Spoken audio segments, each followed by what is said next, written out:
Ħuti Maltin u Għawċin, huwa ta' pjaċira lija li għall-ewwel darba mindu naħtart mill-Parlament Malti fil-kariga ta' President tar-Repubblika qed iwasslilkom dan il-messaġġ tradizzjonali ta' żmien il-miliet u l-ewwel tas-sena. Ninsabu fuq l-għadba tas-sena l-ġdida. Żmien li normalment inħarsu lura lejn il-wedit la minna lilna infusna u nqablu ma' dak li wettaqna. Żmien li nirriflettu fuq ir-rebħiet u t-telfiet, il-ferħ u d-diżappunti, it-tluħ u nżul tal-ħajja kif għexnihom f'dan l-aħħar xhur. Żmien li nirriflettu għax iridu li l-futur tagħna jkun aħjar mill-passat tagħna u li t-tama tagħna tissarraf f'azzjoni. Irridu nagħmlu dan kollu fil-limiti tal-umanità tagħna b'sens ta' umiltà, b'sens ta' onestà, b'sens ta' rispett, b'sens ta' responsabilità u b'kuraġġ u mingħajr biża'. Din is-sena l-Ewropa partikolarment fakret il-100 anniversarju mill-bidu tal-gwerra l-kbira, dik il-gwerra li kellha temm il-gwerer suppost. Sfortunatament intilfu miljuni kbar ta' ħajjiet li ġew issagrifikati minħabba l-ambizzjonijiet tal-ftit. 100 sena wara dil-gwerra ir-rieda u 25 sena mill-waqa tal-ħajt ta' Berlin, anniversarju ieħor li fakkarna din is-sena, għataw min jaħseb u jinsisti li l-gwerer u l-ħitan huma żlied vijabbli. Fis-sena 2014, minkejja t-tarif u l-erf miġmuħ mill-ġrajiet qattila tal-aħħar 100 sena, il-bniedem kompla jattakka l-ħajja, iġġarra fis-simboli kulturali u l-memorji kollettivi ta' komunitajiet imxenqa għad-dritt tal-paċi. Rajna tul din is-sena mill-Gaza s-Sirja, mill-Iraq għall-Afganistan, mill-Pakistan għall-Libja, mill-Ukrajina għall-Niġerja, xeni tal-waħx, għadajjar ta' demm, biċċeriji sħaħ umani li jwerru u jniktu lil kull min għandu għal-qalbu il-ħajja u d-dinjità umana. Qudiem dawn ir-realtajiet tal-lum, il-protokoll tas-silenzju huwa immorali. Għaldaqstant, nikkundanna mingħajr ebda riservi tattiċi politiċi, nikkundanna kull attakk fuq il-ħajja u d-dinjità tal-bniedem, nikkundanna l-vjolenza fid-djar, il-vjolenza permezz tad-dinja virtwali, il-vjolenza fit-toroq ta' komunitajiet u popli sħaħ. Maħsudin bix-xeni riċenti ta' massakru ta' tfal f'istituzzjoni edukattiva fil-Pakistan, imniktin bl-ħtif ta' żgħażagħ fil-Messiku u ta' bniet fin-Niġerja. Nappella biex l-2015 tkun is-sena fejn bħala poplu li jossi sliem inkomplu nirrakkontaw lill-uliedna, l-tfal u l-żgħażagħ tagħna, l-istejjer ta' fejn il-bniedem falla meta poġġa l-vjolenza qabel il-ħniena u r-raġuni. Għalhekk inħeġġiġkom biex fis-sena li se tibda il-koll kif tistgħu tkomplu taħdmu biex il-politika bla etika u l-militarizmu irriedi u vjolenza oħra jitrażnu. Il-vjolenza ma tagħmilx distinzjoni bejn klassi soċjali, kulur tal-ġilda, sess, sesswalità, età, reliġjon, abilità jew nazzjon. Ma ħajjet il-bniedem ma nistgħux inqablu fejn jaqbel.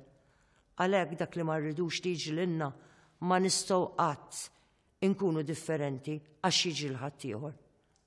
Ħuti Maltin u Għawċin, ejjew naħdmu biex nagħmlu minn Malta mudell ta' għaqda u paċi.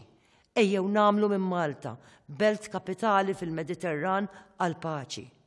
Sadattant, fl-2014 il-ħelu u l-mort tal-ħajja kif mejxa lokalment baqgħu magħna.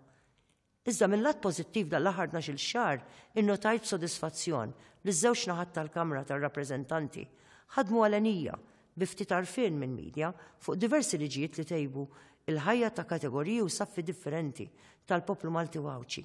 Bi pjaċir innotajt soċjetà ċivili dinamika, kritika u attiva f'diversi nħawi tal-pajsaġġ dejjem jinbidel tas-soċjetà Maltija. Pajjiżna esperjenza aktar tisħiħ fil-kamp ta' drittijiet ċivili, l-ekonomija kompli tkattar il-ġid u l-firċa ta' servizzi soċjali, skemi, trakkis u għajniniet finanzjarji ħaffew it-toqol tal-ħajja tal-eluf ta' ċittadini Maltin u tminnhom fir-riskju jekk mhux taħt il-linja tal-faqar. Xogħol tajjeb li fl-2015 jeħtieġ li nkomplu nsaħħuh. L-4 anniversarji mbagħad li pajjiżna ċċelebra tul l-2014 servew biex il-koll nirriflettu dwar il-ġrajiet li sawruna. Riflessjoni li nittama li jenitna narfu l-fatt li m'hemmx preżent mingħajr passat, li l-mixja storika hija wirt kollettiv, li l-istudju korrett tal-passat huwa indispensabbli għal maturazzjoni ta' poplu f'kuntest demokratiku. U li kull aspett tal-passat jeħtieġ ikun analizzat b'mod matur u kumpless. L-2015 trid tkun is-sena imbagħad ta' tkomplija ta' din l-analiżi u ta' aktar talim tal-istorja. L-2014 ma kienx nieqsa mill-morru ukoll. Numru ta' istituzzjonijiet f'pajjiżna għadhom iridu jirbħu l-fiduċja sħiħa tal-poplu tagħna. Ejjew nagħmlu s-sena 2015 is-sena tal-irkupru tal-prestiġju tal-istituzzjonijiet. Mingħajr dan l-irkupru l-istituzzjonijiet ma jistgħux igawdu l-fiduċja tal-poplu. L-azzjoni f'dan il-kamp għandha tkun immedjata. Hawnhekk ir-responsabilità hija kollettiva tal-ħaddiema, ċivili u bl-uniformi, daqskemm tas-superjuri tagħhom u tal-politiċi.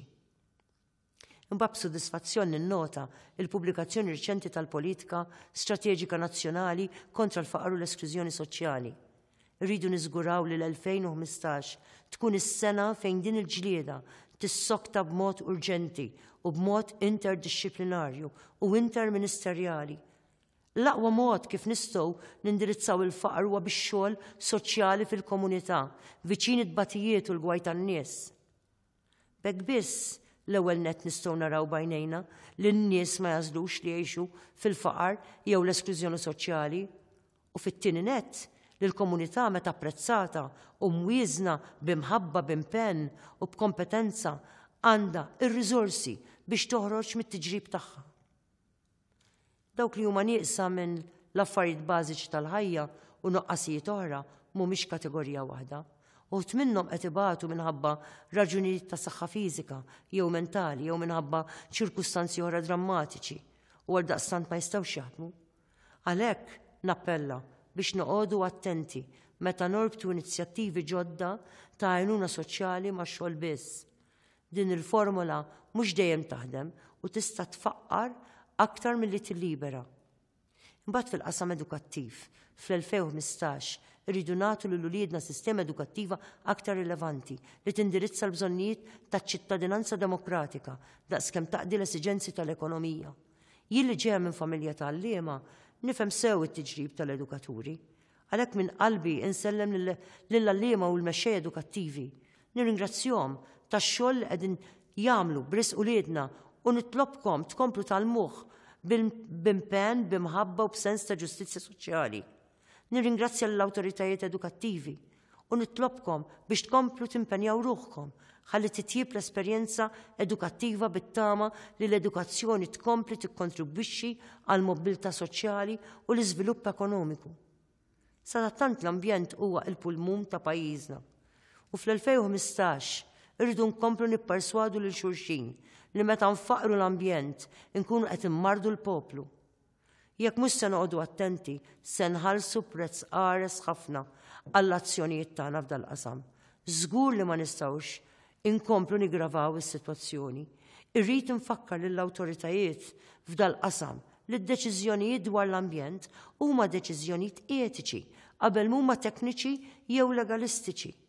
Kull settur li jmiss mal-ambjent tagħna irid jagħmel eżami tal-kuxjenza dwar imġibtu f'dan il-qasam bit-tama li l-kelma sostenibbli ma tibqax kelma firħa, iżda tkun tassew il-linja gwida tal-operat ta' pajjiżna.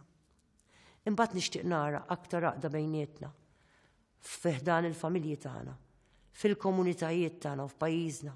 Nixtieq nara aktar diskussjoni u possibilment aktar ftehim bejn il-politiċi tagħna fejn jitlu oqsma li joqtu tant mill-qrib il-ħajja tan-nies. Kif sostnejt mill-ewwel ġurnata tal-presidenza tiegħi, huwa meta ninaqdu li nistgħu nifhmu wieħed lill-ieħor, li nistgħu ngħadru l-xulxin, li nkunu ta' spalla l-xulxin fil-mumenti diffiċli tal-ħajja.